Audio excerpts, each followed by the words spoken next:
Hello friends, welcome to খেল দুনিয়া। মোহন মানে কোচ চেঞ্জ হওয়ার পরে কিন্তু প্লেয়ার চেঞ্জ হওয়ারও একটা হিড়িক শোনা যাচ্ছে। তো হুগো বুমো এবং লিস্টান কোলাসোকে নাকি মোহনবাগান ছেড়ে দিচ্ছে, আর সানা সিং তাকে মোহনবাগান পাচ্ছে না। তো এটা নিয়ে আজকের ভিডিওটা পুরোটা জানার জন্য অবশ্যই ভিডিওটা শেষ অবধি তোমরা চোখ রেখো। আর তোমরা যারা এই চ্যানেলে নতুন এসেছো, চ্যানেলটাকে সাবস্ক্রাইব করে দাও, পাশে থাকা বেল আইকনটাতে প্রেস করে দাও এবং লাইক কমেন্ট শেয়ার করতে কিন্তু একদমই ভুলো না। তাহলে চলো দেরি না করে মেন টপিকটা শুরু করা যাক। তো গতকালই মোহনবাগান কোচ চেঞ্জ করেছে, অর্থাৎ জুয়ান ফার্নান্ডোকে তারা বরখাস্ত করেছে এবং সেই জায়গায় নিয়ে এসছে অ্যান্টোনিও লোপেজ হাবাসকে।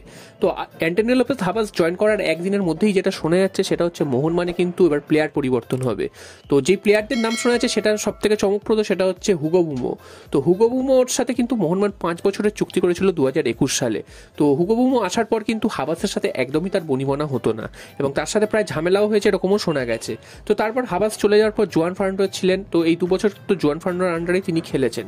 তবে মোহনবাগান ম্যানেজমেন্ট হুগো বুমো থেকে যে পারফরমেন্স আশা করছিল সেই পারফরমেন্স কিন্তু হুগো বুমো একদমই দিতে পারেননি এবং ম্যাক্সিমাম টাইম তিনি চোটের কারণে তিনি বাইরে ছিলেন। এছাড়াও তিনি যে যখন মাঠে নেমেছেন সেভাবে তিনি কিন্তু নিজেকে মেলে ধরতে পারেননি। যদি কোনো একটা ম্যাচে পারফরমেন্স ভালো করেন, তারপর 3-4টে ম্যাচ তিনি কিন্তু একদম খারাপ খেলেছেন।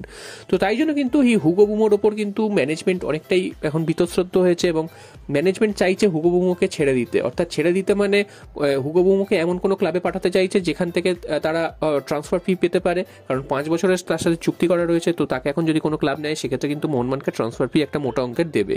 এছাড়াও তাকে লোনেও কিন্তু কোথাও পাঠানো হতে পারে বলে মনে করা হচ্ছে। তো হাবাস আবার ফিরে এসছেন। তো হুগো বুমোর সাথে হাবাসের যেহেতু সম্পর্কটা খুব একটা ভালো না, সেই কারণে কিন্তু এই প্লেয়ারটিকে হাবাস রাখবেন না, এটাই কিন্তু মনে করা হচ্ছে। এর পাশাপাশি কিন্তু লিস্টান কোলাসো, তার ক্ষেত্রেও কিন্তু একই রকম শোনা যাচ্ছে। তো লিস্টান কোলাসোকেও মোহনবাগান রাখতে চাইছে না এবং সম্প্রতি কিন্তু লিস্টান কোলাসো যেভাবে রেড কার্ড দেখেছেন এবং 4 ম্যাচের জন্য সাসপেন্ড হয়েছেন, সেটাও ম্যানেজমেন্ট ভালো চোখে দেখেনি। আর লিস্টান কোলাসো যে পারফরমেন্সটা করছিলেন প্রথম মৌসুমে এসে মোহনবাগানে করেছিলেন, সেই পারফরমেন্স কিন্তু আস্তে আস্তে তার কিন্তু হারিয়ে গেছে। প্রত্যেকদিন তিনি খেলছেন ঠিকই, তবে তার থেকে কিন্তু কোনো আউটপুট পাওয়া যাচ্ছে না। তিনি বল ছাড়তে হয় কখন, বল ধরতে হয় কখন শট মারতে হয়, সেটাই কিন্তু তিনি ঠিক মতন বুঝতে পারছেন না।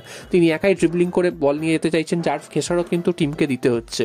তো লিস্টান কোলাসো ভুলেই গেছেন যে ফুটবল একটা টিম গেম। তো সেই কারণে মোহনবাগান ম্যানেজমেন্ট কিন্তু লিস্টান কোলাসোকেও হয়তো ছেড়ে দিতে পারে বা তার সাথেও তাকেও হয়তো অন্য কোনো ক্লাবে পাঠাতে পারে ট্রান্সফার ফির বিনিময়ে। তো এই দুটো প্লেয়ার এই মুহূর্তে মোহনবাগান ছেড়ে দিতে পারেন বলেই জোর জল্পনা শুরু হয়েছে। তো তোমাদের কি মতামত যে এই দুটো প্লেয়ারকে মোহনবাগান ছাড়লে মোহনবাগানের আদৌ লাভ হবে? এবং এই দুটো প্লেয়ারকে ছাড়লে অবশ্যই তাদের বদলে কিন্তু অন্য প্লেয়ার আসবে, সেটা তো বলাই যায়। তো তোমরা অবশ্যই জানাবে যে এই দুটো প্লেয়ার তোমাদের মতামত কি, যে এই দুটো প্লেয়ারকে ছাড়লে মোহনবাগানের আদৌ লাভ হবে কি হবে না। এরপর চলে আসি সানা সিং এর খবর। তো সানা সিং মোহনবাগানে জয়েন করছেন, এটা প্রায় কনফার্ম হয়ে গেছিল কিছুদিন আগেই এবং সব জায়গায় প্রায় জানিয়েই দেওয়া হয়েছিল যে কিছুদিনের মধ্যেই সানা সিং জয়েন করছে, জয়েন করা তার সময়ের অপেক্ষা।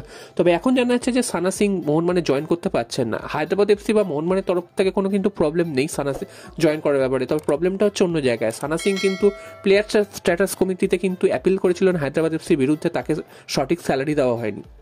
তো যতদিন না এই সমস্যাটার সমাধান হচ্ছে, ততদিন তিনি কিন্তু হায়দ্রাবাদ এফসি ছাড়তে পারবেন না বলেই খবর। তো যা খবর তাতে মোহনবাগানে তার আসার সম্ভাবনা প্রায় নেই বললেই চলে এই মুহূর্তে, যদি না পরে কোনো অন্য কোনো অঘটন ঘটে বা অন্য কোনো ঘটনা ঘটে।